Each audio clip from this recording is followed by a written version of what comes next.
In August of 1958, a historic photograph of jazz musicians was taken in front of a Harlem brownstone. In New York, known as the jazz capital of the world, a large turnout might easily have been expected. In June of 2006, 56 active jazz musicians of all ages and eras met at the Santa Cruz Wharf for a similar historic photograph. Less noticeably than in New York, the jazz scene in smaller towns across the United States, as in Santa Cruz, prospered during the 20th century. Jazz in Santa Cruz County has flourished since the late 1920s, beginning with the popular suite bands and leading into the big band era of the 1930s and 40s. By 1935, a new sound was emerging in jazz. It was much more exuberant and youth-oriented, and it was called swing.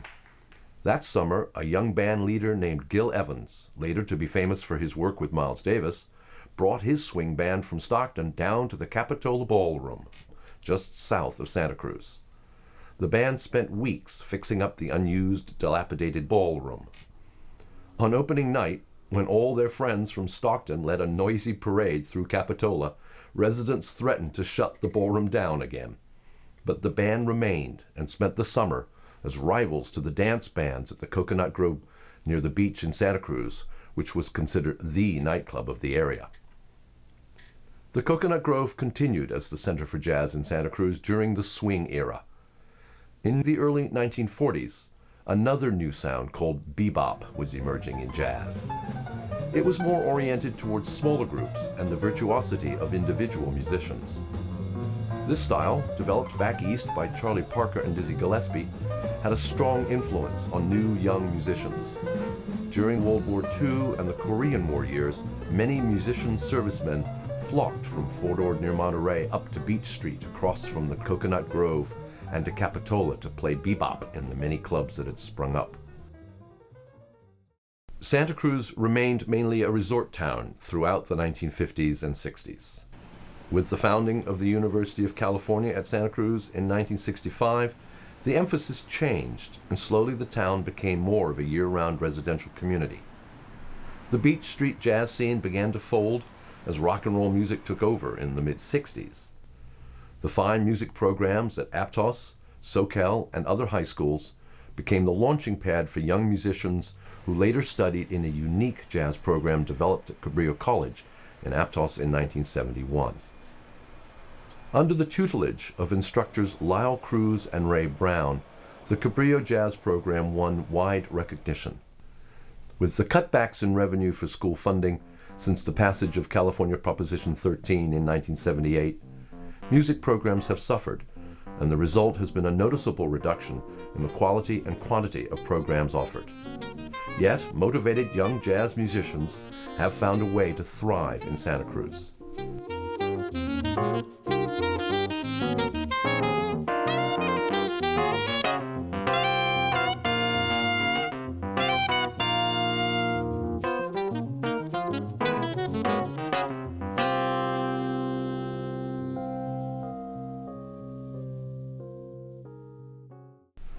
There were many new clubs featuring local musicians and out-of-town groups.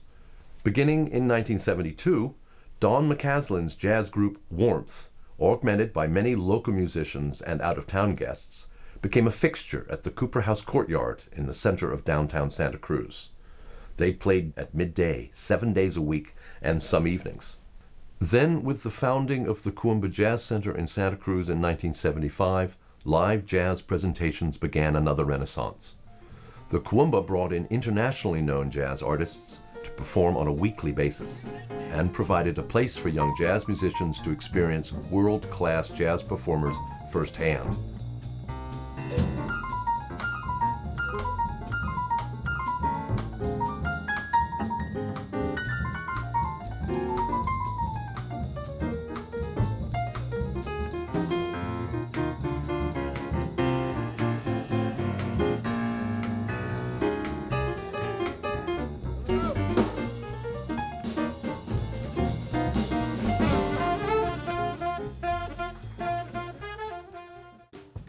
As the center of the local jazz community, the Kuumbwa, with its close ties to the Monterey Jazz Festival, has acted as a continual source of inspiration for the jazz scene.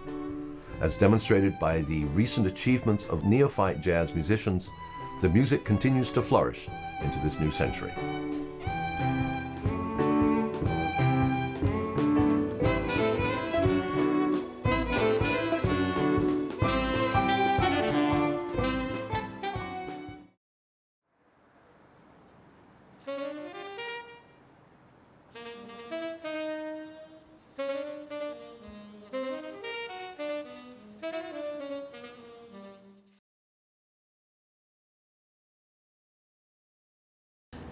The Coconut Grove was built in 1907 to replace the Neptune Casino, which was destroyed by fire in 1906. At the time, the Coconut Grove was simply called the Casino. Before 1924, most of the music at the beach was provided by beach concert bands. Then an emerging style of music called jazz started a new dance era. By 1928, bands at the Casino Ballroom began advertising themselves with the phrase, "music by jazz bands." Then in 1932, the big band era exploded, and the era of big band dancing came into its own. In 1934, the Coconut Grove underwent an extensive remodeling and redecorating. The result was a South Seas look and feel. There were 250 real palm trees positioned around the dance floor. That's when it was renamed the Coconut Grove. The Coconut Grove hosted many of the most famous bands as they toured the country. Bands like Paul Whiteman, Lionel Hampton, Benny Goodman, Artie Shaw, Harry James, Woody Herman, Les Brown, and Maynard Ferguson. All these musical greats entertained Santa Cruz audiences.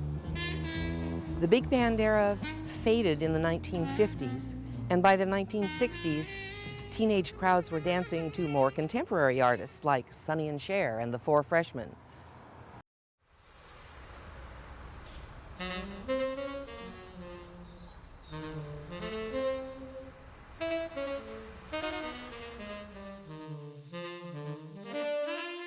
Beach Street during the 40s was, I mean, we're talking now the tourist season, of course, but it was lively. I mean, remember, there's not TV.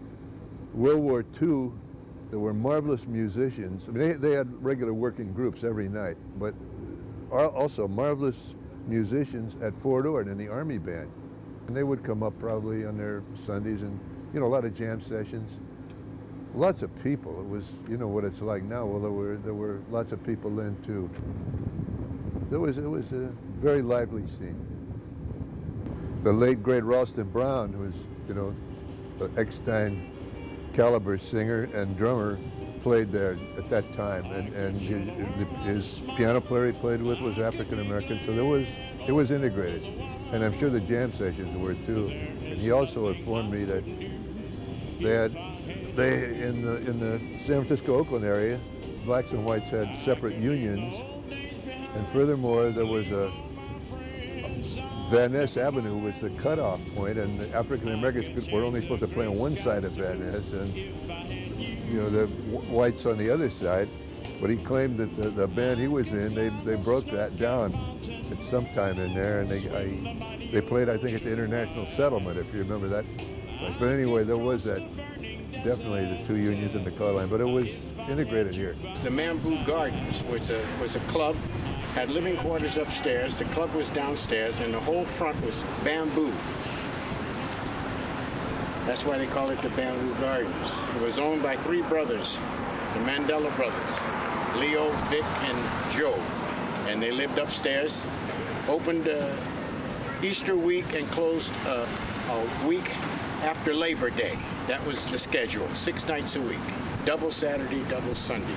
Kids would come in off the beach and dance during the day, bring in the sand. Then they'd go, after 6 o'clock when we broke, they'd go home, get all dressed up, come back, and dance on that sand. And it was really kicks. It was nice. Let's go.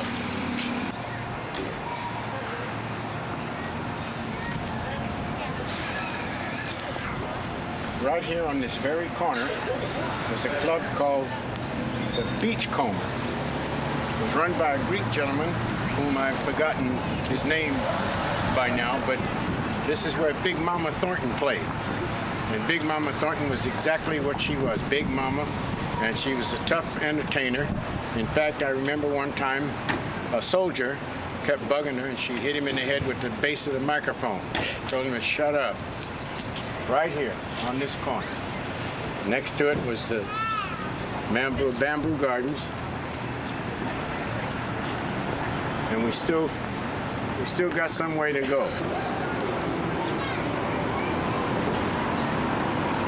This establishment was known as the Casbah. It was owned and operated by Baz Dana and John Dana, who also was a very fine musician in his own right. And they had the waitresses with the costumes, the bloom pants and everything like that. And it was also open in the summer and closed in the wintertime. Worked here in 1953 with Charlie Whitfield. When I came to Santa Cruz in the early 70s, the only place that we used to play down by the boardwalk was the Beachcomber. And that's because it was part of the Casablanca, which was owned by Frank Leal, who was a studio musician in LA and then had moved up to Santa Cruz and become a restaurateur. So he owned the Beachcomber. And so we would play there every once in a while. But I think by the time I got here, there weren't so many places to play down by the boardwalk for me, you know. I know that there was a lot of activity down there before I got to town, but the Beachcomber was about it for me. Great place because it was owned by Frank Leal, and who went on to own the Bayview Hotel and the 2525. We were very fortunate to have Frank Leal live in Santa Cruz because he was a world-class musician and knew how to run a restaurant and hired great musicians to play and paid them well.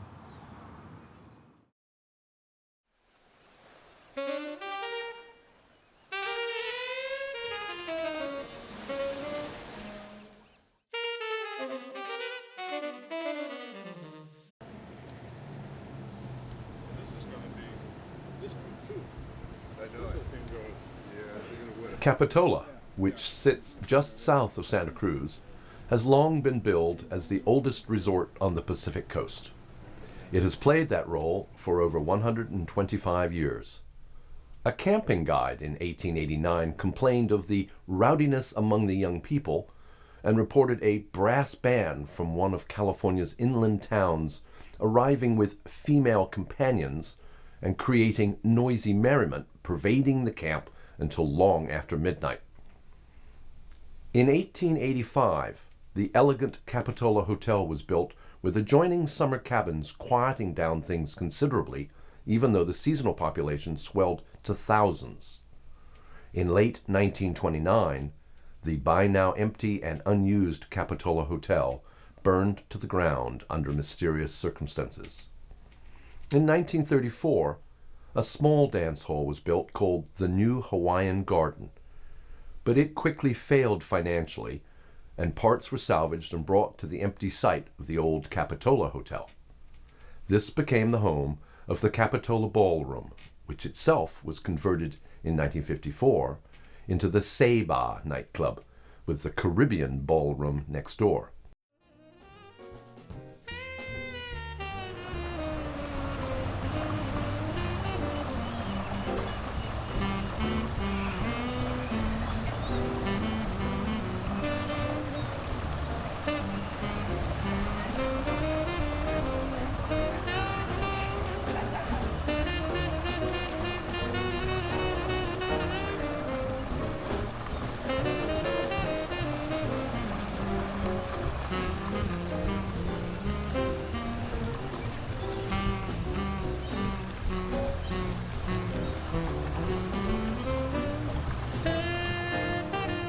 The Seba, with its South Seas decor, presented small jazz groups and jam sessions, and the Caribbean featured big bands for dancing.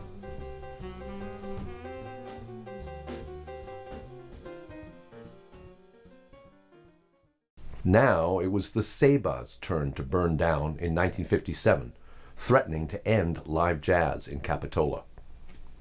However, the Coffee Cabaret opened in 1958, where Margaritaville stands today.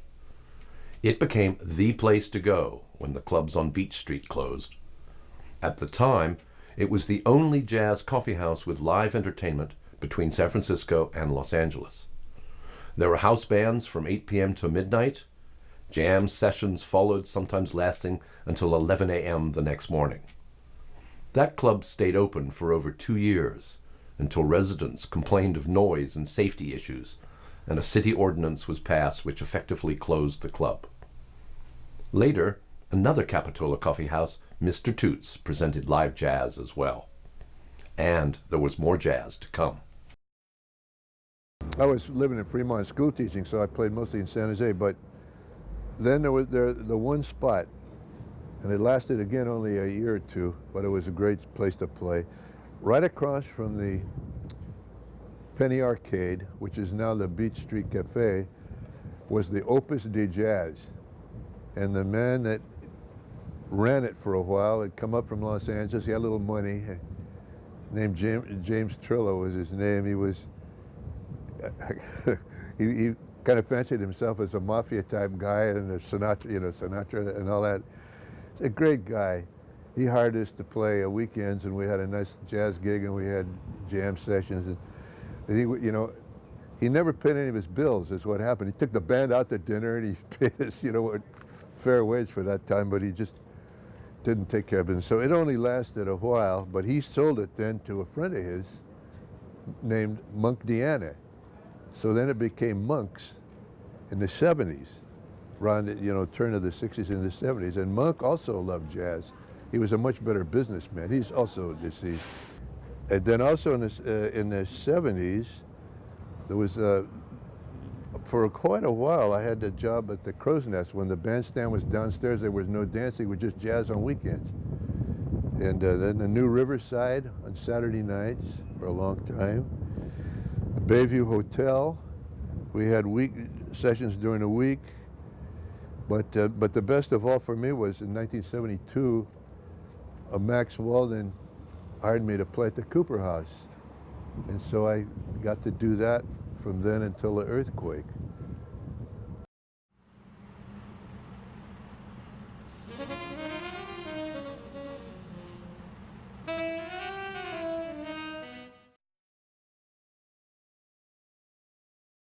There was a place called the Cooper House, downtown Santa Cruz.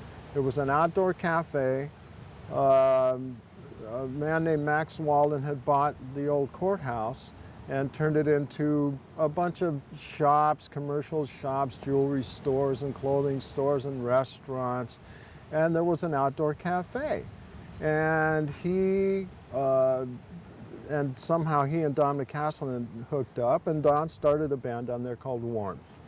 This was probably 1972, something like that, 71, 72.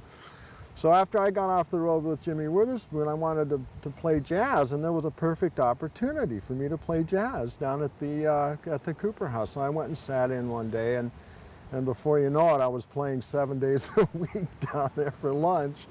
The tourists just loved it. They could sit out there in the sun. We would play 7 days a week, 365 days a year if it wasn't raining. I sang a lot down at the Cooper House with Don McCaslin and a lot of the local jazz singers and players who were in town. They'd get off the road and we would all go down there between 12 and 3. Came about, I got a call to come down and play for a political rally on a Sunday. There was no money involved, it was just to support a candidate. And I met Max. He said, I like what you guys are doing. I'm going to put a cafe in here, and if you want to play, So anyway, that was, of course, the most fun I've ever had in my life was getting to do that. So that was all from the 70s and ongoing through the 70s, both day and night. The Cooper House gig, we started at 12 o'clock. And in the beginning, I played every day, 7 days a week, and usually 4 or 5 nights somewhere. But then I was a lot younger. But we play as long as, we play several hours, and maybe as long as there were people there. We might play 2, 3, or 4 hours.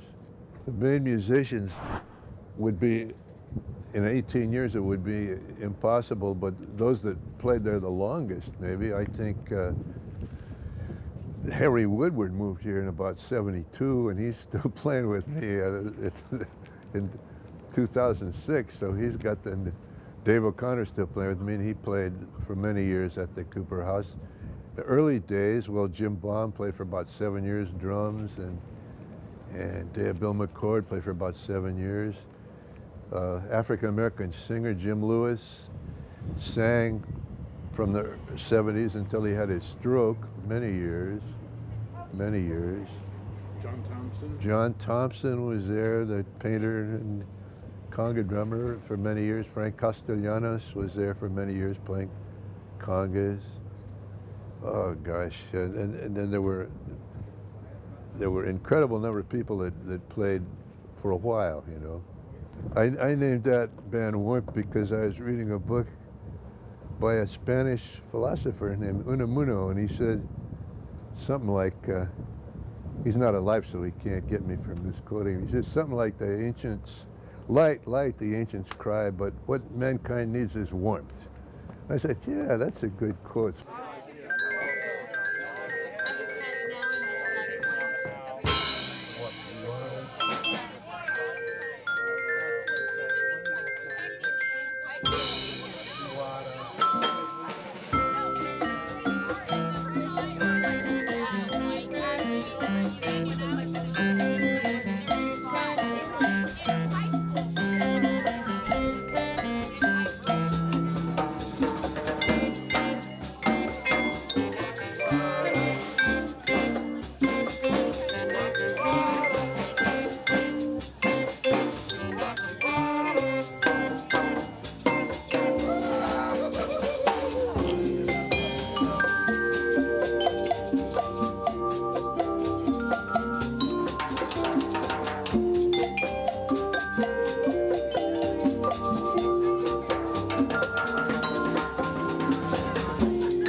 A young artist moved here from Los Angeles, or maybe Ventura, Oxnard, down that way. He's still a successful artist, by the way. This is in about 73. And he would come every day. He loved the band and the music. So he talked to Max Walden, who is, I consider, one of the great benefactors of my life, and a wonderful man. But anyway, he talked to him, and Max commissioned him to do a mural of the jazz musicians of Santa Cruz. He would take photographs of everyone, and then he decided to put it on the side of the building. Well, Santa Cruz City Council or the powers that be didn't like that so much, so he had this vision, and he definitely wanted to do it, so he built a freestanding structure on which he painted this black and white mural, which is very famous. So he did, and he spent, I don't know, he must have been in town for a year. He didn't work on it every day, but gee, they erected this huge structure, and he had to be up on a scaffold. And well, first he took a lot of pictures, and we got pictures of all the guys that sat in. And if you look at a photo of the mural, you could see all the different people that were really pretty much regulars. Don McCaslin has copies of it. In fact, I've been trying to get autographs of everybody who was there at the time. Unfortunately, some of them have passed away. I was actually one of the only 2 women that was depicted in this mural. Up there, I'm right to the left of Don McCaslin's head. My hair was very, very curly, and I had my signature hat on, which is what I wore all the time back then. There were a couple of characters, Ginger the Rainbow Lady, that dressed up in kind of Baroque costumes with flowing veils and beat the tambourine, you know. but she was a free form rhythm too. You know, it didn't necessarily relate to the tune, but she was a regular dancing up and down the aisle. She's a wonderful woman. I went to her funeral and I miss her. She was also, she not only did that, but she visited people in rest homes. And, you know, and there was Jerry, the tap dancer that would I'm sorry, he wasn't a tap dancer, he just danced free form. Then we had a tap dancer, I think Bill, he's about 80, he had taps in his heels, and he'd tap. We'd give him, you know, when you play jazz, sometimes you give 4 measures, it was called splitting 4s. We'd give him 4 to tap 4. The most fascinating one to me was Artist the Spoon Man. He would come down, and we'd, of course, seize on him to play. And you know, you talk about guys getting into what they're doing, like athletes that play with all their heart, and musicians that play with soul. That guy, you know, he played the spoon and he hit himself. If he wasn't bleeding when he got through, you know, it was a miracle. He was just, and he had good rhythm too. Yeah, I think he went on to have some success. And we had the Karamazov brothers doing their regular act right out during the intermissions out in front, and they were, again, they went on to be, you know, very successful. And they were very talented guys. So we had a lot of, there were some others that weren't so talented, but those are some of the highlights. Artists and the Karamazovs and Ginger. Tom Noddy, the Bubble Man, too. Yeah, and he's still going, doing shows. And there was some real talent, wasn't there, in those days? Real talent. It was a great time. It was coming out of the late 60s with the hippie movement and everything, and there was that kind of feeling there. And there was tourists that came down there. But during the week, when there weren't tourists, it was mostly the locals. They would come out on their lunch hour at 12 o'clock. Of course, they'd had to be back at their office by 1 o'clock, but most of them would stay around and have a couple of glasses of wine and some dinner and a lunch, you know, just eating and enjoying the day. So in Santa Cruz at that time, it was very hard to get anything done because the jazz would be great. It'd be drifting down the street. I came back to Santa Cruz from Los Angeles, where I had been, and I talked to Don McCaslin, and I said, "What happened to the mural?" And he said, well, the corporation that bought it didn't like it, so they took a big sledgehammer and broke it up to a bunch of pieces and carted it out to the landfill. And I just started crying. I was just, not only because I was on it, but everybody, all my friends.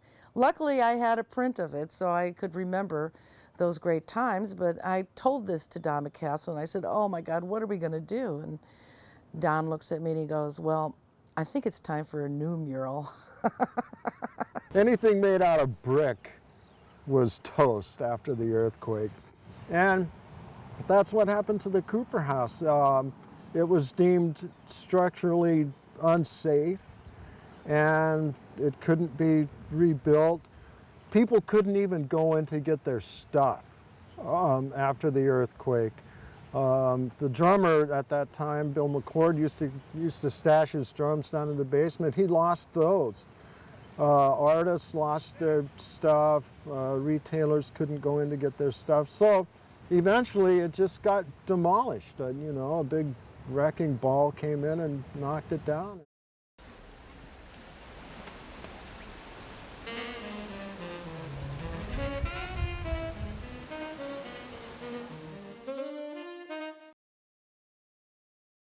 I think maybe when I was about 16, I made it into the Cabrillo Jazz Band and started to work with CRUZ and Ray Brown, and that was a wonderful experience. CRUZ came here to Cabrillo, I think somewhere around 1973, to take over the music department at Cabrillo, and had a very good jazz band, but wanted to start an entire jazz program. And 2 years later, he got permission to create a position for a jazz teacher so he could establish a complete jazz education program. When I got hired here in '75, we established 3 levels of jazz improvisation that occur every semester. We established a beginning jazz arranging class. We established an advanced jazz arranging class. We had 3 big bands at the time. We had jazz history. We also had jazz copying, or music copying, calligraphy, which very few schools had. So We've had a complete program in many respects for a good 30 years, and Lyle CRUZ is the reason that that program came into existence. Before I came here, there was a high school teacher named Don Keller, and he had had a pretty nice high school jazz program at in Aptos, which is where our college is located here, but the high school, Aptos High School. And so he had an Aptos High School jazz band that would go on trips to Europe and things of that nature. It was very accomplished, and many of his students started coming up to Cabrillo while they were in high school to take some of my classes, some to play in Lyle's band.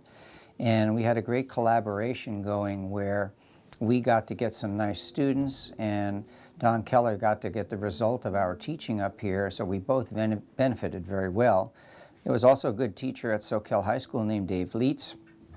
He did the same kind of situation. One of my drummers came from Soquel High School, Dave Leitz's school. His name was Jeff Ballard. Jeff was one of my students, and Jeff went on to play with Ray Charles for a number of years, and then with Danilo Perez, and then with Chick Corea. And at this time, Jeff is maybe the #1 person all around New York City, and who knows, maybe the country, and he's such a great player and reader. So that's the kind of situation that has led to people getting educated here and then going out and playing elsewhere. Another great drummer was a fellow named Kenny Wallison, and he went to Aptos High School. There was a serious infrastructure there in terms of schooling, and then combining that with the Kuumbwa Jazz Center opening up in 1975 and getting top flight international bands on a weekly basis performing in Santa Cruz, combined with just the culture here, which was so open and to, you know, art and everything, music, and I felt like there was so much live music going on in Santa Cruz when I grew up, and obviously I was mostly involved with what my father was doing, but there was still a lot of other things going on, and so I was really exposed to music all the time, and that I think was a special thing about Santa Cruz in the area that I grew up in, and I don't know if it's the same way now as much, but in that time when I was here, it was really killing. The collaboration between high school and college, especially at that time, was very good until Proposition 13 hit California. And then the first cuts that were made to make up for the property taxes were to drama, music, and art programs, and that really hurt our high school and junior high school programs immensely. And it stuck a thorn in our side because we didn't have as many students coming up. Well, there will never be another big band era. Big band era, the 40s and stuff came because of dancing, and that dancing thing was taken over by rock and roll in the 50s.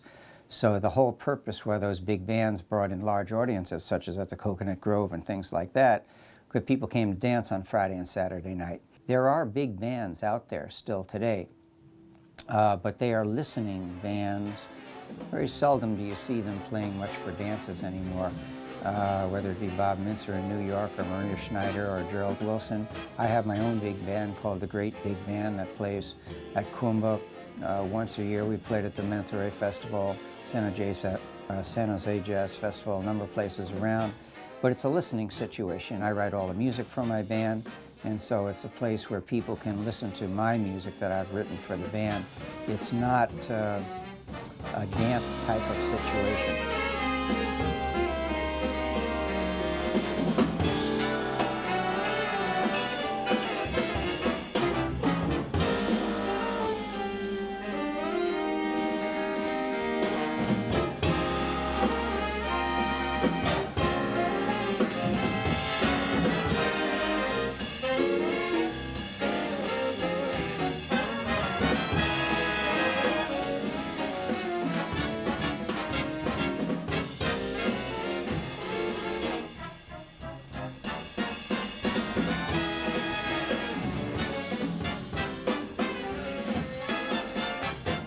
All these opportunities have been available to me because I've been in this town and the surrounding area, maybe the most beautiful place in the country.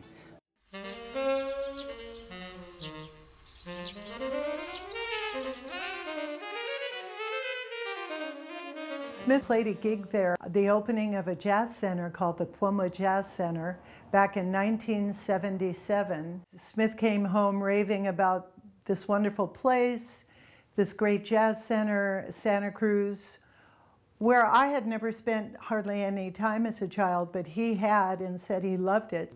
I think 74, I started going to Cabrillo. I went back to school. I already had my BA, but I went back to school as a music major, so I took all the classes, you know, the jazz theory classes and some of that stuff. And, you know, I came in contact with a lot of musicians too, and there was no place for these people to really play. I mean, the little clubs where you'd get, you know, a donut and maybe a hamburger or something, and, you know, maybe a little bit of change, but not much.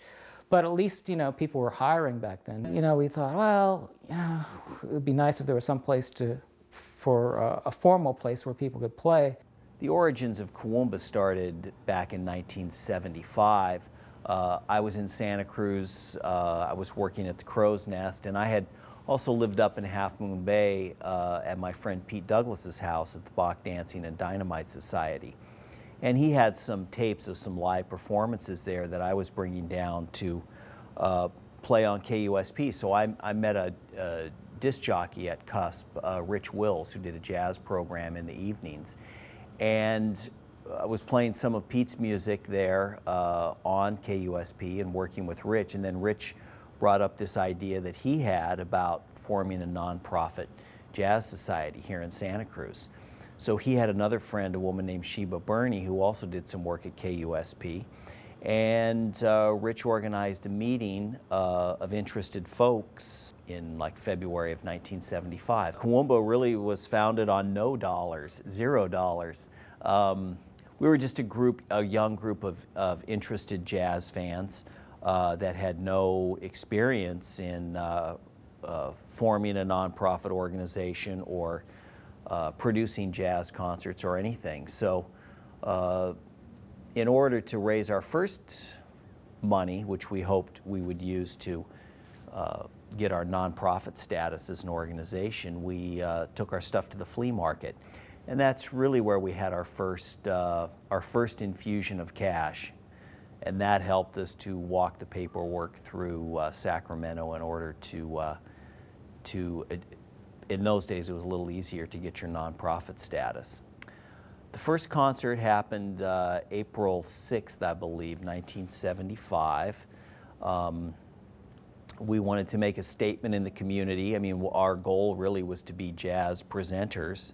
So we figured we had to have our first annual Santa Cruz Jazz Festival and benefit concert. And it was going to be out at San Lorenzo Park on the Duck Island stage, where we still do shows occasionally. It featured local jazz groups. At that time, the High Tones were one of the big jazz groups. Eddie Gale, great trumpeter from San Jose, worked with some folks over here in Santa Cruz. Dwayne Everett, who is now known as Dewan Muhammad, had a group called Evidence.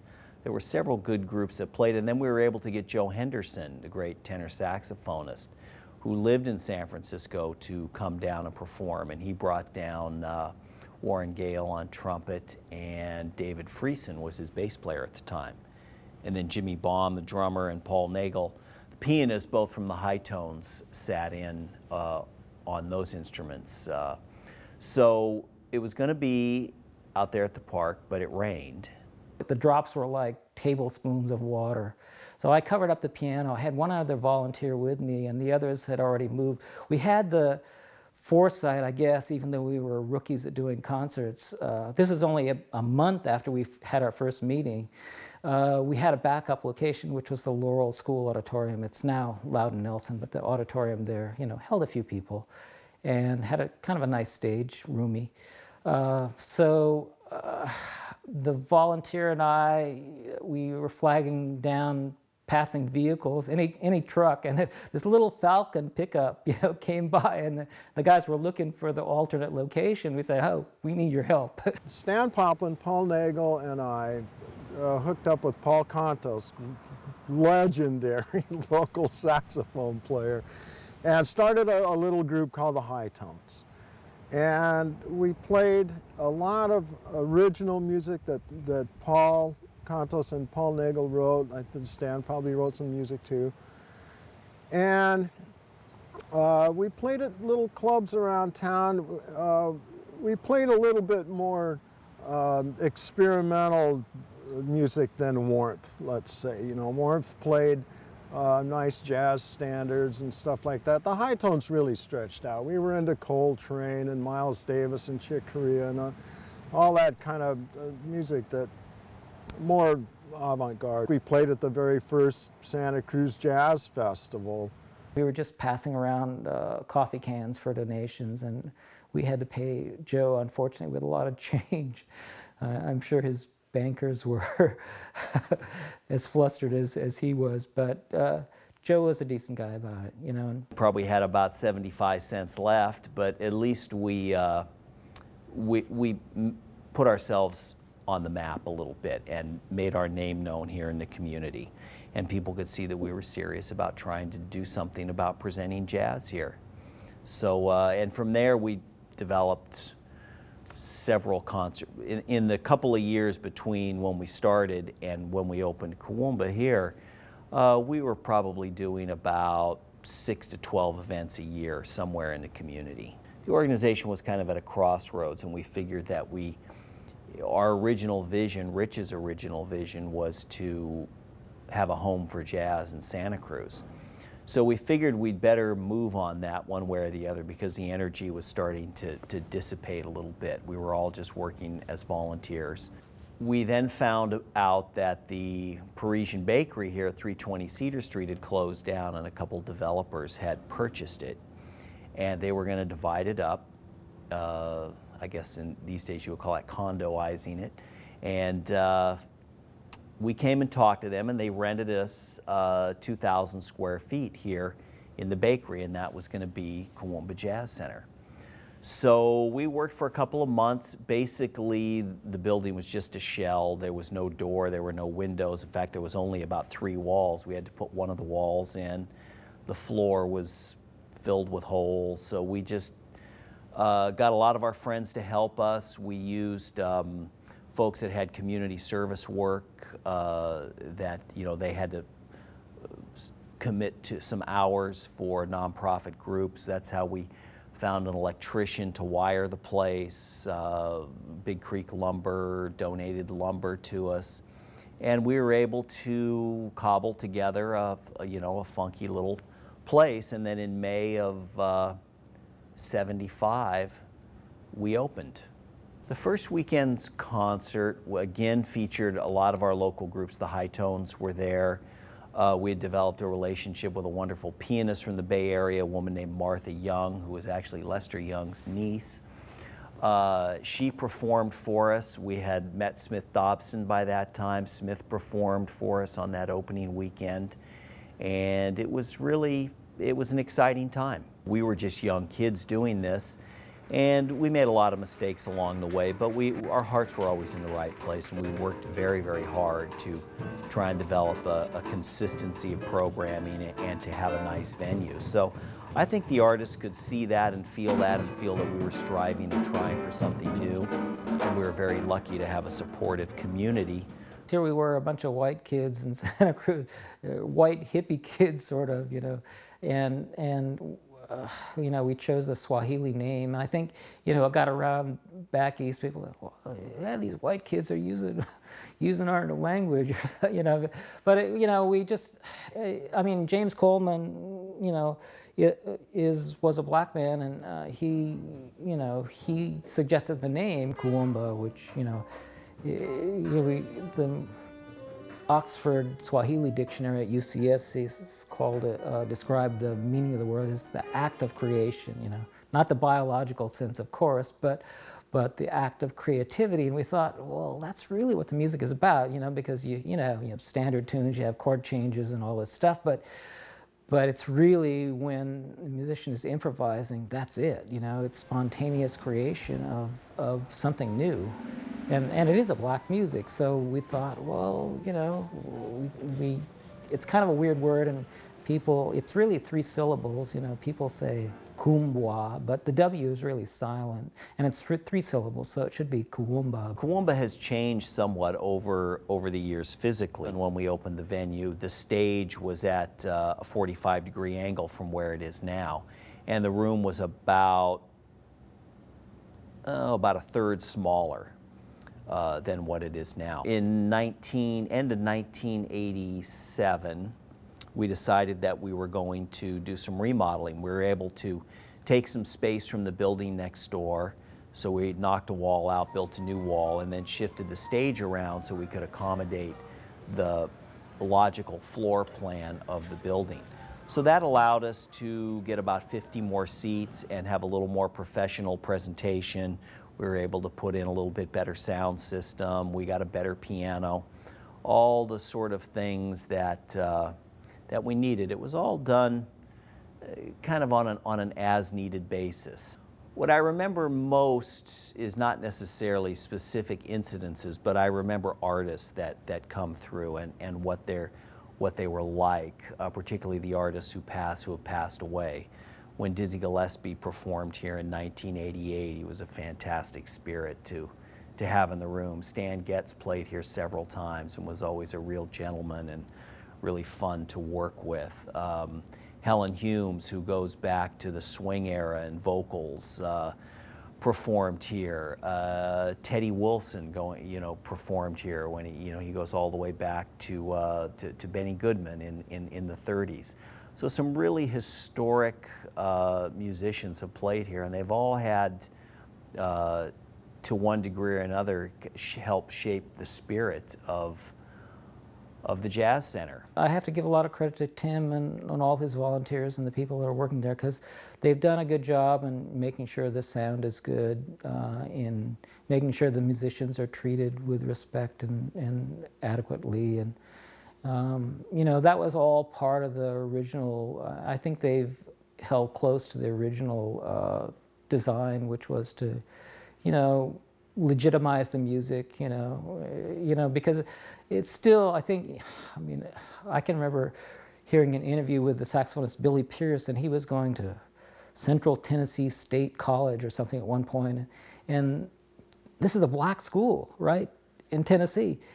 And as a musician, he wasn't allowed to play jazz in the rehearsal rooms, It's like they wanted Western music. Education has always been important to us here at Kuumbwa. In fact, I think one of the reasons that we were successful early on, to go back to kind of this recurring theme that I've brought up, is the fact that our 2 colleges had strong music programs, and I think really gave us the basis for our early artistic support here with some of the great young musicians.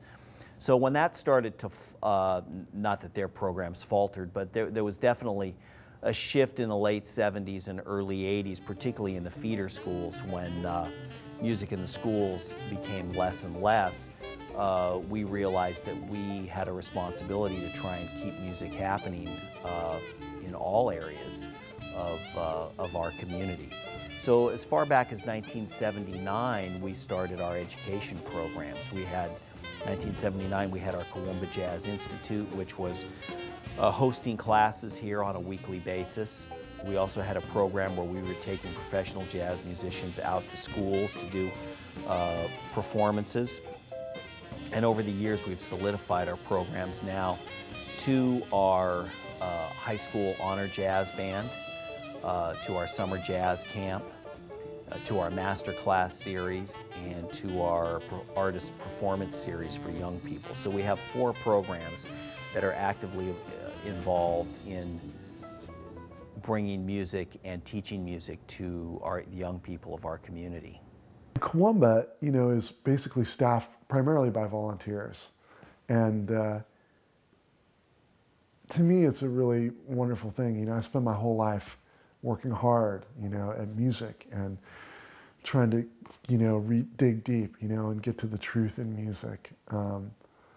And it's so wonderful to have people out there who volunteer to facilitate a place like Kuumbwa, where there's actually great food, it's a great vibe, they have all these great wines, desserts. It's such a warm place to come play. And a lot of that is to do with Tim and the people who've been there for a long time, John Livingston and Bobby Tadero, these people who run it, but also the people who volunteer there, you know, that the sense of community there, it's really special, you know. I mean, maybe, I'm assuming probably not all these people are jazz musicians. They just do this for the love of music, you know. And that's something that is really beautiful to me. And I see that with my father. I mean, my father is a jazz musician. But my father also has a really deep and great love for the music. On a larger sense, I feel that at Kuumbwa, you know, all these people, the audience, what I was talking about earlier, there's so much joy for the music. Joie de vivre, maybe, you know, they say. I don't know. But it's great, and I love that. And I love that about Santa Cruz. And I think that's something that makes the scene here really special and unique in the world.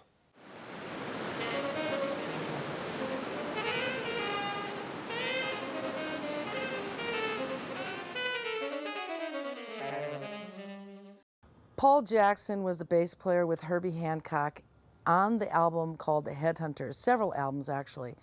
He came to Santa Cruz in the summer of 1980, and he put together this jazz funk fusion band with about, the band varied from 11 to 15 members at a time. Paul was like an icon at that time.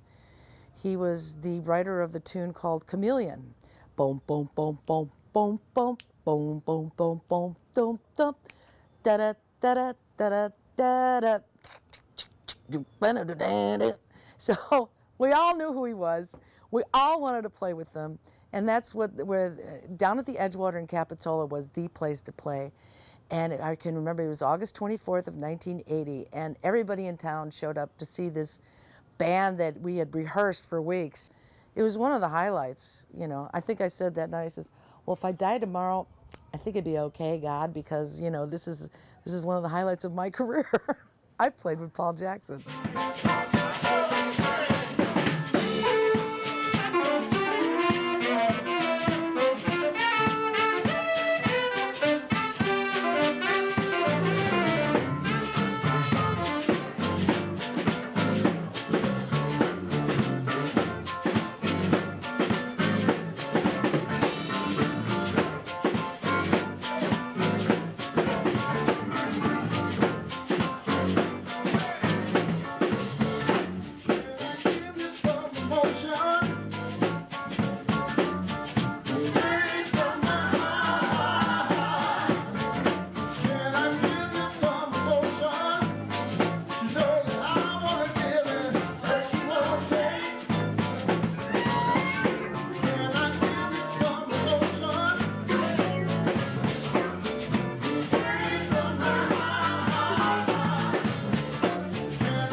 In about 1980, 79, 80, I ran into Bobby Payne, who said, girl, you can sing, but you are corny. And he took me under his wing and taught me to swing, basically. And I spent the next 3, maybe 4 years singing with Bobby and Max Hartstein and John Barbera and any number of people who would sit in. Bobby played at Zelda's on Sunday night, and anyone who played in Santa Cruz came in to play with him then. And then we had a gig at the Mansion House for about 3 or 4 years. Bobby came from Chicago, and he had owned a club called the Cotton Club in the 50s. So he knew everyone. He knew Miles Davis and Milt Hinton and Gene Ammons. And so he came from that school, and he taught me and all of us who were desiring to sing or to play music that quiet really mattered, so that we could hear ourselves, and that laughter was the most important thing. So those are the things that he brought to the stage, so that we could hear ourselves, and that it was never about being loud, and that it was always about having fun. And I think he set the tone for a lot of people who continue to play in Santa Cruz today. I love vocalists. We're all a part of God's choir, so I can tell you about the great vocalists that were here in Santa Cruz. Jim Lewis taught me that a lyricist will write the song for the music. All that a vocalist needs to do is articulate. And you don't have to try to do anything other than articulate exactly what the lyricist wrote. And he was right. And Charmaine Scott, of course, is still doing the Motown Express, and Ruby Rudman, and John Lawrence, who was kind of reminded me of Billy Eckstine, but could rock the house with anything that he did. And Windy Day, who at the age of 22 was one of the best singers I ever knew. There were a lot of venues to play in, and there aren't so many now. You could be down in Capitola and go from one club to the next and just jump on the stage and then go to the next one. And you can't do that anymore. Santa Cruz is filled with artists. We're all creative spirits. I always think there's a magnet right off the coast that pulls us here. So we're the same tribe. In the early days, in the 80s, it was very inexpensive to live here. And people could actually be a musician or an artist and not have to work a day gig. If you want to play music, you've got to practice a lot, like thousands and thousands and thousands of hours. So, you know, anyone who doesn't think that is crazy. And also, if I could say that the economics, the pay scale for jazz musicians hasn't changed in the past 35 years. So, you know, I mean, it's ridiculous. And people think that because we have such a good time that we don't need to get paid. Well, you know, it will be reflective ultimately in the quality of the music as time goes along. There has to be a middle ground. As soon as I met Smith and Gail, it was like we'd played forever. And that only got better as we really did get to know each other so much better. And then with them being here, it was just, I think Smith and Gail and the kids became this sort of center of a music scene, of a big part of the music scene here, because Smith was such a dynamic and loving cat, you know, that he so accepting and so great to work with, and I think that always came through in his performances, and everybody recognized that. So he was a real force in this town while he was with us that I think had a great influence on everything. Why would someone like Smith of his caliber want to be in a small town situation? But when you're living in that environment and it's so beautiful, you find that you don't have to be in the cosmopolitan communities to be immersed in jazz or immersed in music. We did do a lot of traveling, and I still do. I know Smith, for years and years and years, ran the music in San Jose at a restaurant called the Garden City Restaurant, where he had his jazz series. And he'd be driving over the hill back and forth and back and forth, and it was hard, but to come back to a place as beautiful as Santa Cruz, he felt it was worth it. A great part of living in Santa Cruz and finding a way to make a living and staying in music would be to be teaching. And I know Smith and I always did a lot of teaching, and I still do. And he had a lot of private students, and he also taught at the University of California, Santa Cruz, where he taught the history of jazz, and he had the jazz combos there. You know, it's profound for me on many levels to sit and talk about my history in Santa Cruz, because the person that got us there and the man that was bigger than life in the community, in the music community, was my husband Smith. And the fact that, you know, we lost him in such a way, he was coming home from a gig and we lost him in a car accident.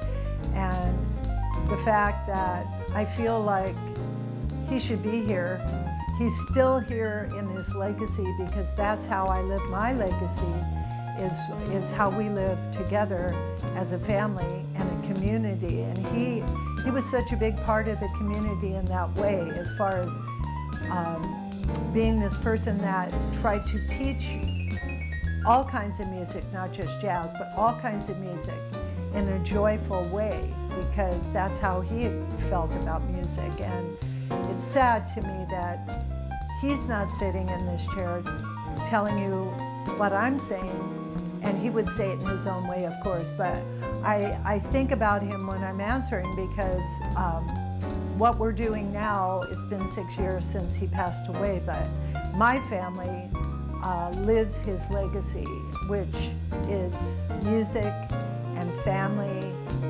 and teaching our students, our friends, and laughter, and they're all combined.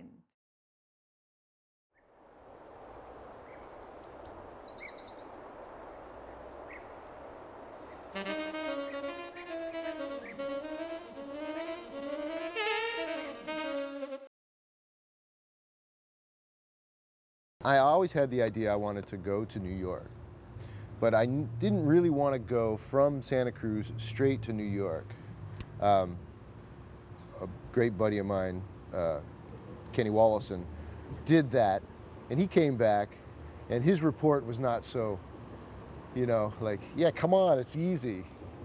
So I thought, let me go to San Francisco. A buddy of mine who I went to high school with called me up and said that Ray Charles is looking for, is holding auditions. So I was at the Monterey Jazz Festival playing with Smith, and Ray was there. And so I went to go see him, and absolutely I needed to go down there and play with that guy. So I went down there, and there were about 7 other drummers down there, and because I could read, thanks to Ray Brown and Lyle Cruz always throwing music in front of us in the band at Cabrillo, we're always sight reading at some point. There's always some new music. So because of that, I could read. And then because of the practical experience as well with Smith and the playing, I had somewhat of a feel too. So I got the gig. And that gig lasted almost 3 years. And then I decided to quit because I wanted to come to New York. So I did. I quit, came to New York. Didn't have much at all, really. Had my my Toyota truck and a long drive and about, man, I think it was like $2,000 or something. I mean, it was nothing. And coming over, this was in 1990. I felt like I'd lived here in Santa Cruz my whole life, and it's so beautiful, obviously. And I felt like I needed to be in an environment that was a little more conducive for staying indoors and practicing. You know, it's hard, I tell people it's hard to practice all the time when it's like 70 degrees and you've got your choice of 5 beaches 10 minutes from your house, you know, which was the case out here. So I think Boston was, and I knew it was close to New York, and I knew eventually I wanted to move to New York. So, but I didn't feel like I was ready to go to New York yet, so I didn't really apply to any of the New York City schools. So it was Boston, and my first year, it was really, you know, culture shock going there. When I got to Berkeley, I was really confronted by, there was so many good players my own age on my instrument, but also on other instruments too. And I'd grown up around a lot of talented people, but it was like another level there. It was kind of shocking. It was like, wow. And I think when I first went, I was under the impression of, you know, I'll just go to college and then get a gig and I'll just go on the road and I'll forget college. Like, I don't really want a degree or whatever. And when I got there, I think what dawned on me was that I felt like I needed time to mature as a musician and as a person, and that I wasn't really ready to go on the road right away. So I mean, it was a slow shift, but I think in the first year or two there, I realized, you know what, I think I'm going to stay here for 4 years and get my degree. And I stayed in school, and it was really the right move, because then I started playing with Gary Burton's band before I graduated. He put together a student group my junior year to do like a jazz cruise. But you know, I kind of got the bug to move to New York, and what had happened was I had hooked up Larry Grenadier with Gary's gig, and Larry had moved to Boston, and Larry lived in Boston for a while, and then he was like, man, I'm moving to New York. And I think, you know, hearing him say that, I was like, you know what, it's the right time to go. So I was still playing with Gary, but I moved to New York in January of 1991. There were a lot of opportunities to play here growing up. Santa Cruz is a very supportive place for that. And when there weren't opportunities, we made our own ones. Yes. We actually started playing at the farmer's market and on the street in Santa Cruz, busking. And yeah, that was the first time we played in public. Yeah, that was the farmer's market. We just played for tips, and we were little, you know, and we still do it now. We played on the street like a week ago. But that was fun. But there are great opportunities. Kuumbwa Jazz Center is especially very supportive. Well, the transition from Santa Cruz to New York isn't quite as rough as you might imagine, because I think, well, first of all, I think they're two of the most beautiful places to live ever, culturally and otherwise. And it's a very liberal environment where, you know, I think the hippie Santa Cruz vibe fits in very well in New York. But it's a little daunting going to New York, where the jazz scene is really intense, and kind of all these people from all over the world have come together, because it can be a little scary, especially if you think about it in competitive terms. But if you think about it in terms of, okay, I have this gig and it pays this much, and I can hire whoever I want in New York to play with me, then, I mean, people are always down there just trying to make a living there. It's not so difficult to, you know, get it referred from a teacher or get a reference from a teacher and call up, you know, the Strickland brothers or Ari Honig or something. I mean, they're usually down as long as, you know, as long as they're not touring. Yeah, as long as they're not busy. It's pretty easy to go from Santa Cruz to New York, I think. The hardest struggle is probably just getting used to the East Coast, you know, attitude. I think coming to New York, I think the music is so high in New York, not only for its tradition, just the residue of this high tradition, like this big explosion that happened. But I mean, look at it, man. As I said about Santa Cruz being so nice, New York is not nice in a way. It's fabulous, you know. It's amazing. It could be wonderful, full of wonder, you know. It's overwhelming. It can be, but it's not nice. Like, you got to work really hard just to get from point A to point B. You know, walk a lot of stairs to get down to the subway and back up the subway. You know, you're out of breath. You know, you're multiply that times every day, and then the amount of noise that hits you and the amount of smells that hit you, good and bad. You know. There's always something going on, so it's not the best place to live unless you got a lot of money. It's not really the best place for a great life, as I picture a great life, which could be in Santa Cruz. So the music has got to be incredible, because why else would you want to live here? I wouldn't want to live here if I had my choice. But the only reason I'm here is because the music is so heavy. Sem se descabelar, abriu em mim o sol de verão e encheu minha boca de doce. Me viu sem roupa e riu, e eu nem encolhi a barriga.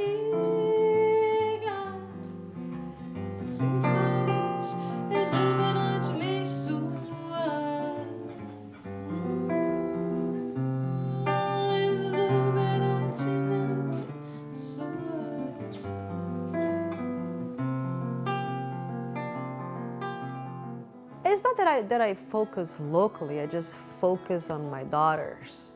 I focus on, you know, my responsibility of letting them know that there was people caring about them, you know what I mean, that they were somebody to pick them up from school, you know, organize their life somehow, take them to appointments and tuck them to bed and, you know, fix their meals and be a mom, you know. That was my focus.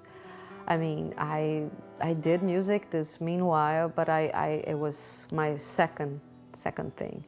I don't want to just play gigs and of course that's good, that's beautiful. You develop and so far so on, but I would like to go a step beyond with that. I actually tend to mostly do the music we compose, you know, but I also do, you know, music from the classic repertoire of Brazilian music and bossa novas, but you know, we do it our way, you know. I would start, and those guys are, you know, we can go deeper, you know, in the archetypes, you know, and start completely off the wall. So here I go, I'm in this parallel universe time, and then kind of like I become the storyteller. And sometimes I go in English and I start improvising this kind of into the story, and oh, the ocean and the wind and this, you know, the waves and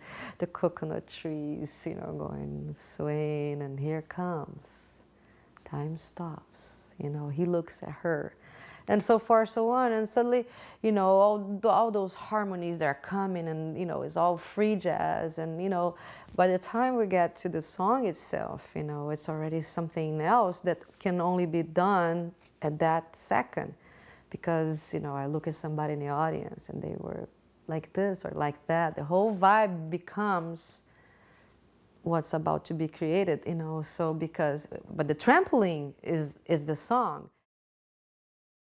I've gotten one lesson with Donnie McCaslin, and he's one of my favorite saxophonists, so that was incredibly inspiring, and I really got a lot out of that. And then I mean, I've been fortunate to be around other young musicians who are my age, like Remy and Pascal Leboeuf, were a couple years ahead of me in high school, but they were very successful and at the music, and that was really inspiring for me, as well as my friend Ben Flox has really pushed me, and Hans Bernhard, bassist at USC, who also went to Pacific Collegiate. Was in 10th grade when I really decided that I wanted to become serious about the saxophone, and I was listening to jazz all day long, not doing anything else, and so I made a compromise with my own school schedule to skip my school periods after lunch and go over to Cabrillo College 2 or 3 times a week and study with Ray Brown. And I think Ray has been the best teacher that I've ever had in any discipline and anything. He's really taught me just about everything I know about jazz music and jazz theory. For a small town like Santa Cruz is, it has an incredible amount of opportunities for young musicians to learn and play jazz and see jazz. When I was younger and just learning about jazz, my first jazz experience was at the Kuumbwa Jazz Center, and they have world-class artists, the best jazz musicians in the world, on a weekly basis, Monday nights, in a little room in downtown Santa Cruz, and it's always packed with people from all over the town, and in my opinion, it's the best jazz club in the world. Not only in my opinion, but I think in most musicians' opinions. Everyone loves to play there, and everybody's so kind and gracious towards the musicians. In addition, Kuumbwa has a jazz camp every summer that I attended for a couple of years. And when I was growing up, that was a great resource. Right now I'm in the Kuumbwa High School All-Star Ensemble, which is part of the Cocoanut Jazz Center downtown. And we've gotten some great experiences through that, studying with Terrell Eden. And we've played gigs around town. And I'm also in the San Francisco Jazz Festival's All-Star High School Ensemble, and that's been incredible for me because the caliber of musicians up there that it's strong from musicians all around the Bay. So that's really incredible, and I've been through that. I've been able to play with Joshua Redman and Dave Douglas and Miguel Zenón and all these my personal heroes, musical heroes. And then I was in the Monterey All-Star, Monterey Jazz Festival's Next Generation Orchestra, and we toured Europe and New York with that. And then I also lead my own group, which has played at Kuumbwa and a number of different clubs and restaurants around the Bay Area. Next year, I'm going to be attending a program called the Brubeck Institute Fellowship Program, and that program, I was lucky enough to be accepted, is a quintet. It's 5 musicians with saxophone, trumpet, piano, bass, and drums, and the musicians are from all over the world, selected for this one group, and we are the Brubeck Fellows. This is my college, my first 2 years of college, so I'm pretty lucky. I'm going to get to see what life is like as a performing musician.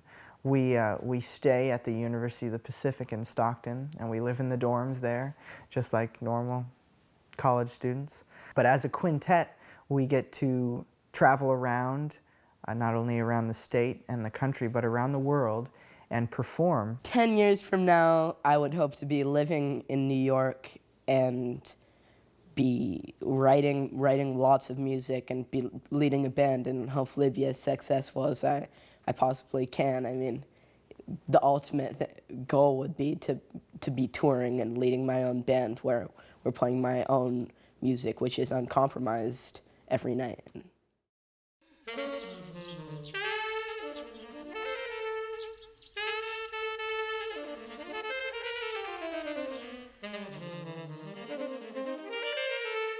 The day of the shoot, everything's set up and we're just waiting for the musicians to show up, and really about quarter till the appointed time, hardly anybody was here, you know, and that was difficult. That was very difficult. And about 10 till, they just started flooding in, streaming in, so it just turned out great. And for me, I had known ahead of time that I was going to be seeing all of these old-time musicians seeing each other, just as in the Great Day in Harlem movie. Part of that event, a beautiful part of that event, was that all of these musicians got to see each other when they don't normally get to, because they're all on the gigs at the same time.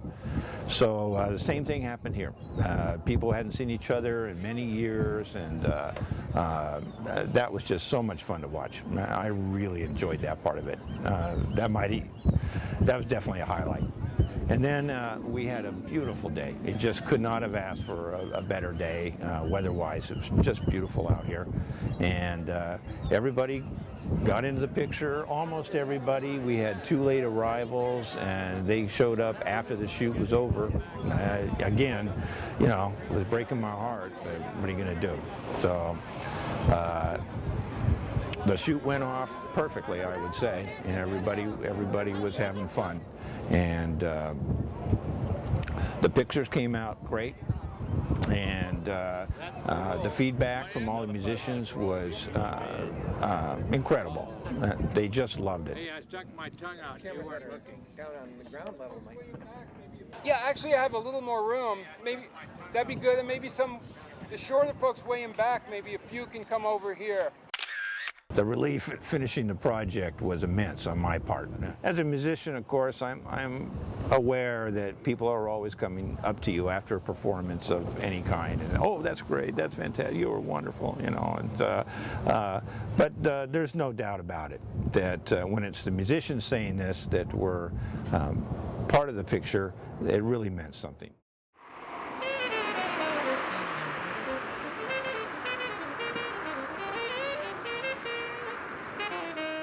Jazz in Santa Cruz is a really interesting subject. I think it's fascinating that you're tackling it. Obviously, Kuumbwa over the last 33 years has played a major role in that. But there was jazz happening here, I'm sure, going all the way back to the 30s and 40s, and I'm sure it'll continue long after Kuumbwa's gone. So I feel that we're just building and continuing a legacy of artistic commitment here in this community. We're very pleased that the public here is receptive to jazz and is receptive to creative music in general, and hope that we can continue to play a positive role in presenting music in this community and lay the groundwork for all the young people that will hopefully come in the future and keep presenting this music. Thank you.